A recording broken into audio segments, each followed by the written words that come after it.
হলো মাস নেটওয়ার্ক, আর আপনারা দেখছেন নিউজ 7 দিন। মনের খবর, মনে রাখার খবর। Present by studio view, Arambagh. ছবি এমন, মনের মতো।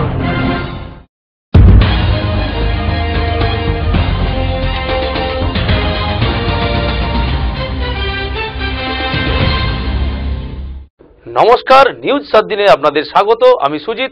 শুরুতেই হেডলাইন্স।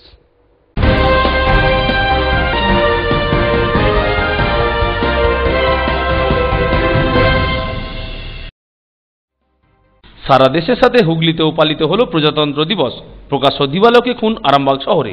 পথ দুর্ঘটনায় এক পরিবারের মৃত্যু, 3 জন সদস্যের। ওভারলোড বালির লরি আটক তারকেশ্বরে। এবার চোখ রাখছি নিউজ 7 দিনের বিস্তারিত খবরে। সারা দেশের পাশাপাশি হুগলি জেলার সদর শহর চুঁচুড়াতেও পালিত হলো প্রজাতন্ত্র দিবস। জেলা শাসক ও পুলিশ সুপারের সামনে গার্ড অফ অনারের মাধ্যমে শ্রদ্ধা জ্ঞাপন করা হয়। গোটা দেশের সাথে হুগলি জেলাতেও মহা সমারোহে এবং ধুমধামের সঙ্গে 68তম প্রজাতন্ত্র দিবস পালিত হলো। হুগলি জেলাশাসক সঞ্জয় বনসাল এবং হুগলি পুলিশ সুপার সুকেশ কুমার জৈনকে গার্ড অব অনার প্রদর্শন করেন পুলিশ কর্মীরা। নানান কুচকাওয়াজ অনুষ্ঠানের মধ্যে এই দিনটা স্মরণ করা হয় জেলার পক্ষ থেকে। হুগলি সদর শহর চুঁচুড়ার মাঠে সকাল থেকে এই অনুষ্ঠান চলে। প্রথমে জাতীয় পতাকা উত্তোলন করা হয়। জাতীয় পতাকা উত্তোলন করেন জেলা শাসক সঞ্জয় বনসাল, সঙ্গে থাকেন পুলিশ সুপার সুকেশ কুমার জৈন। চুঁচুড়ার পাশাপাশি আরামবাগ এসডিও এবং এসডিপিওকেও কুচকাওয়াজ অনুষ্ঠানের মধ্য দিয়ে প্রজাতন্ত্র দিবসের সম্মান প্রদর্শন করা হয়। আরামবাগ বয়েজ স্কুল মাঠে এই কুচকাওয়াজ অনুষ্ঠান হয়। প্রণাম জানাই পবিত্র মাতৃভূমিকে, অভিনন্দন জানাই জাতীয় পতাকাকে, পরম শ্রদ্ধার সঙ্গে নমস্কার জানাই আমাদের দেশের সকল স্বাধীনতা সেনানী ও শহীদের, যাদের প্রাণদান ও ত্যাগের জন্যই আজ আমরা স্বাধীন গণতান্ত্রিক দেশের নাগরিক হিসাবে আমাদের জাতীয় পতাকা তোলার অধিকার পেয়েছি। 1950 সালে এই দিনে ভারত গণতান্ত্রিক দেশের পরিচয় পেয়েছিল। তাই এই দিন দেশের সার্বভৌমত্ব, সর্বত্রিত ও মর্যাদা বজায় রাখার শপথ গ্রহণের দিন। ভারতের গৌরবময় সাংস্কৃতিক ধারা বজায় রাখার শপথ গ্রহণের দিন। বৈচিত্র্যতার মধ্যে একটা ভারতের এক বৈশিষ্ট্য, এটি আমরা রক্ষা করব। ব্যুরো রিপোর্ট, নিউজ 7 দিন। চোখ রাখছি পরের খবরে। প্রকাশ্য দিবালোকে আরামবাগ শহরে যুবক খুন। তার রক্তাক্ত দেহ উদ্ধার করল পুলিশ। ওই যুবককে খুন করা হয়েছে বলে অনুমান স্থানীয় বাসিন্দাদের। প্রজাতন্ত্র দিবসে প্রকাশ্য দিবালোকে আরামবাগের প্রান্তিপল্লী এলাকায় এক যুবককে খুন করে পালালো দুষ্কৃতীরা, এমনটাই অনুমান স্থানীয় বাসিন্দাদের। বৃহস্পতিবার দুপুর 2টা নাগাদ এই ঘটনা ঘটে। খবর পেয়ে আরামবাগ থানার পুলিশ ওই যুবকের রক্তাক্ত দেহ উদ্ধার করে নিয়ে যায়। যদিও পুলিশ খুন নাকি কোনো উঁচু স্থান থেকে পড়ে মৃত্যুর ঘটনা ঘটল তা খতিয়ে দেখছে। এই ঘটনায় এলাকায় চাঞ্চল্য ছড়িয়েছে। বৃহস্পতিবার প্রকাশ্যে আরামবাগের প্রান্তিপল্লীর মতো স্থানে এভাবে একজন যুবককে প্রকাশ্যে খুন করার ঘটনায় গোটা শহর জুড়ে ব্যাপক আতঙ্ক ছড়িয়েছে। তবে এদিন সন্ধ্যা পর্যন্ত মৃত ব্যক্তির কোনো পরিচয় পাওয়া যায়নি।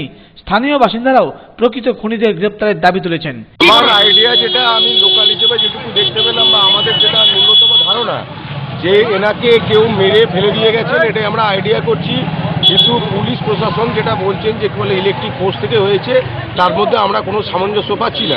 আমরা যেটা দেখলাম যে মাফলা দিয়ে মুখ বাঁধা এবং যেভাবে রক্তের হার গড়িয়েছে, এটা মার্ডার বলেই আমাদের ধারণা। আর কোনো চোট দেখতে পেলেন?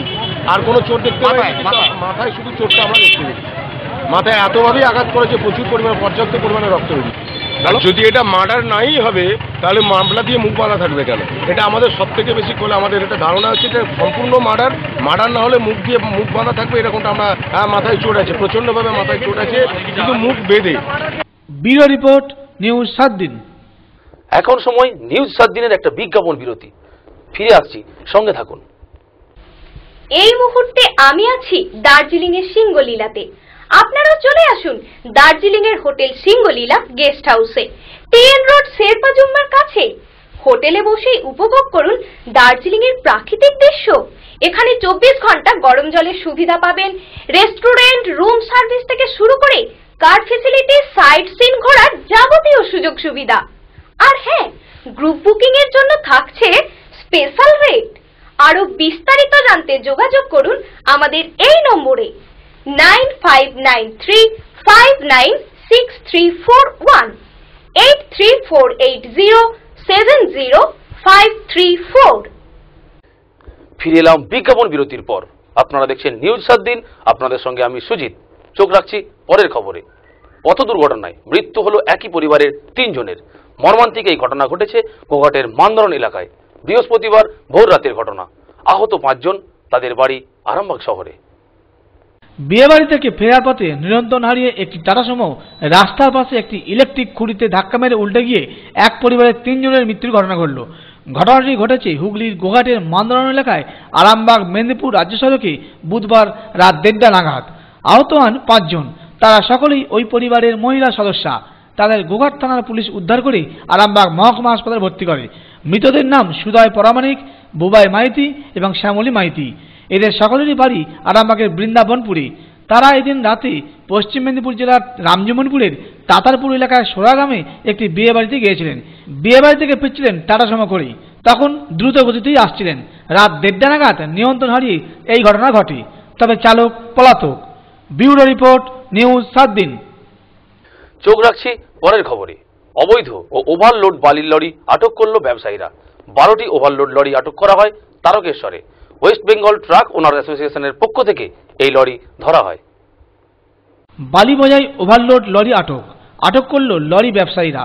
মেদিনীপুর থেকে অবৈধ ওভারলোড 12টি লরি বালি নিয়ে কলকাতা যাওয়ার সময় তারকেশ্বরে আটক করে ওয়েস্ট বেঙ্গল ট্রাক ওনার অ্যাসোসিয়েশন। তারকেশ্বর বাসস্ট্যান্ডে আটক করে রাখা হয় সেইগুলোই। অভিযোগ, লরিগুলিতে বালি নিয়ে যাওয়ার কোনো চালান থাকেনি। ওভারলোড লরি চলার প্রতিবাদে চলতি মাসে ধর্মঘট করে ট্রাক মালিকরা। আজ নিজেরাই ওভারলোড লরি আটকাতে পথে নামেন। যে কাজ পুলিশ প্রশাসনের করার কথা সেই কাজ ট্রাক ওনার্স অ্যাসোসিয়েশনের কর্তা ব্যক্তিরাই করে দেখালেন এবং প্রশাসন যে ব্যর্থ তা নিজেরাই পথে নেমে প্রতিবাদ জানালেন। আমরা এখানে মোটামুটি 17 তারিখ থেকে গাড়ি কিছু কেমন করে ধরতে ধরা হচ্ছে, প্লাস আপনার ওই পিয়াসারা এরিয়ায় চাপাডাঙ্গা পিয়াসারা এরিয়ায় ওখানে 300-350 গাড়ি এরকম দ্বারা আটকানো রয়েছে। এই অবস্থায় আমরা আছি যতদিন না আমাদের বালির বৈধ চালানের ব্যবস্থা গভর্নমেন্ট করছে। অবৈধ বালি প্লাস আপনার ওভারলোড, ম্যাক্সিমাম ওভারলোডের জন্য গাড়িগুলোকে আটকে রাখা। এদের কাছে চালান পেয়েছে, তোমার চালান কোনো পাওয়া যায়। গাড়িগুলো এখন আটকানো থাকবে যতক্ষণ না আমাদের ফেডারেশন থেকে কোনো রিপোর্ট আসবে। আমরা এই গাড়িগুলোকে এখন আটকে রাখবো। তারকেশ্বর থেকে সনদ মাঝির রিপোর্ট, নিউজ 7 দিন। ফিরে আসছে একটা বিজ্ঞাপন বিরতির পর। সঙ্গে থাকুন, দেখতে থাকুন নিউজ 7 দিন। এই মুহূর্তে আমি আছি দার্জিলিং এর সিঙ্গলীলাতে। আপনারাও চলে আসুন দার্জিলিং এর হোটেল সিঙ্গলীলা গেস্ট হাউসে, টিএন রোড শেরপা জুম্মার কাছে। হোটেলে বসেই উপভোগ করুন দার্জিলিং এর প্রাকৃতিক দৃশ্য। এখানে 24 ঘন্টা গরম জলের সুবিধা পাবেন। রেস্টুরেন্ট, রুম সার্ভিস থেকে শুরু করে কার ফেসিলিটি, সাইট সিন ঘোরার যাবতীয় সুযোগ সুবিধা। আর হ্যাঁ, গ্রুপ বুকিং এর জন্য থাকছে স্পেশাল রেট। আরো বিস্তারিত জানতে যোগাযোগ করুন আমাদের এই নম্বরে 9595596341 8348070534। ফিরে এলাম বিজ্ঞাপন বিরতির পর। আপনারা দেখছেন নিউজ 7 দিন। চোখ রাখছি পরের খবরে। বিড়ি শিল্পকে বাঁচাতে, নিজেদের রুজি রোজগারকে ধরে রাখতে এবার পথে নামলেন বাঁকুড়ার বিড়ি শ্রমিক সংগঠন। তারা বিক্ষোভ মিছিল করেন। বাঁকুড়ার বিষ্ণুপুরে বিড়ি শিল্পকে বাঁচাতে এবং নিজেদের রুটি রোজগারকে ধরে রাখতে এবার পথে নামলেন বিড়ি শ্রমিক ইউনিয়ন। এ বিষয়ে এক পদযাত্রা করলেন তারা। এদিন বিষ্ণুপুরের শহরে ধূমপান বিরোধী প্রচারের নামে আতঙ্ক তৈরি করার প্রতিবাদে তারা বিক্ষোভ মিছিল করেন। বাঁকুড়ার সিটু নিয়ন্ত্রিত জেলার বিড়ি কারিগর ইউনিয়নের পক্ষ থেকে এই বিক্ষোভ মিছিল করা হয়। গোটা শহর জুড়ে তারা মিছিল করেন। মিছিলের পর তারা বিষ্ণুপুর মহকুমা শাসককে এ বিষয়ে লিখিত আকারে ডেপুটেশন দেন। 17 তারিখ এন্টি স্মোকিং কমিটির সভা হয়েছে। সেই সভা থেকে গোটা বাঁকুড়া জেলায় ধূমপান বন্ধের একটা প্রচেষ্টা শুরু হয়েছে। বিডিও বিষ্ণুপুর তিনি বিজ্ঞপ্তি জারি করে গোটা বিষ্ণুপুরে বিড়ি উৎপাদন, মজুত, বিক্রয় সমস্ত কিছু বন্ধের বিজ্ঞপ্তি জারি করেছেন, যে কপি আপনাদের দিলাম। এটা পারে না, এটা আইন বিরুদ্ধ। 2003 সালের আইন অনুযায়ী 2011 সালে শুধুমাত্র স্কুল, কলেজ, অফিস, আদালত এবং হাসপাতাল এই এলাকার 100 গজের মধ্যে বিড়ি রাখা, বিক্রি করা, ধূমপান এটা নিষিদ্ধ। কিন্তু গোটা জেলায় সর্বত্র করা যায় না, কারণ বিড়ি কারখানার লাইসেন্স আছে। কেন্দ্রীয় সরকার সেন্ট্রাল এক্সাইজ ডিউটি আদায় করে।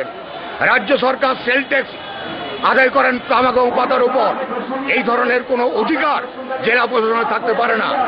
আমরা চাই ধূমপান বিরোধী প্রচারে অংশগ্রহণ করতে, কিন্তু এই 25,000 বিড়ি শ্রমিকের কর্মসংস্থানের ব্যবস্থা না করলে এই পরিবারগুলো অনাহারে মারা যেতে বাধ্য হবে। আমরা এর সঙ্গে এটাও চাই যে আজকে বিড়ি নিয়ে যেভাবে উঠে পড়ে লেগেছেন, চোলাই মদ অবাধে বিক্রি হচ্ছে, শহরে দুর্গন্ধে ভরে গেছে, পরিবেশ নেই, কলকারখানায় ইএসপি মেশিন না চালু করে দূষণ ছড়াচ্ছে, এবং যার ফলে আজকে মানুষের জীবনে স্বাস্থ্যের ক্ষতি মারাত্মক হয়ে করছে। বিড়িতে যা ক্ষতি হয় তার থেকে অনেক বেশি ক্ষতি হচ্ছে, সেগুলোর দিকে দৃষ্টি দেওয়া দরকার। বন্ধ করে দিচ্ছে যে আমাদের বিড়ি বাঁধার জন্য কারখানা বন্ধ করে দিচ্ছে, অর্ডিন্যান্স জারি করে দিচ্ছে, বিক্রি বন্ধ করে দিচ্ছে। এই জন্য আমাদের অসুবিধার জন্য ডেপুটেশন আমরা এখানে দিতে হয় জেলা শাসক কারখানা। এইটা অসুবিধার জন্য প্রচুর আমাদের 20-25,000 মানুষ আছে, তারা খাবো কি? এই জন্যে আমাদের অসুবিধার জন্য আমরা এই জন্য জেলা শাসক কারখানা আমরা ডেপুটেশন দিতে হয়। আমাদের 70-80-90 এইরকম আয়, আর বেশি হয় না। কাজ হচ্ছে কোথায়? কাজই পাওয়া যায় না বেশি, বন্ধ করে দিচ্ছে, দস্তা পাতা বন্ধ করে দিচ্ছে, সব পাতার দাম বেড়ে গেছে, দস্তার দাম বেড়ে গেছে, সুতোর দাম বেড়ে গেছে, কাঠকয়লার দাম বেড়ে গেছে, সব কিছু চিট ফান্ডের দাম বেড়ে গেছে। সব কিছু হিসাব করলে আমাদের লাভ কিছু তো নাই, আবার উপরন্ত বন্ধ করতে। বাঁকুড়া ব্যুরো রিপোর্ট, নিউজ 7 দিন। চোখ রাখছি পরের খবরে। হাসপাতাল ও সংশোধনাগারে ফল ও মিষ্টি বিতরণ করে 68তম প্রজাতন্ত্র দিবস পালন করলেন বিষ্ণুপুর মহকুমা শাসক। এতে উৎসাহিত হাসপাতালের রোগীরা ও সংশোধনাগারের বন্দীরা। দেশের প্রজাতন্ত্র দিবসে জাতীয় পতাকা উত্তোলনের পর হাসপাতাল এবং সংশোধনাগারের ফল মিষ্টি বিতরণ করে প্রজাতন্ত্র দিবস পালন করলেন বিষ্ণুপুরের মহকুমা শাসক ময়ূরী ভাসু।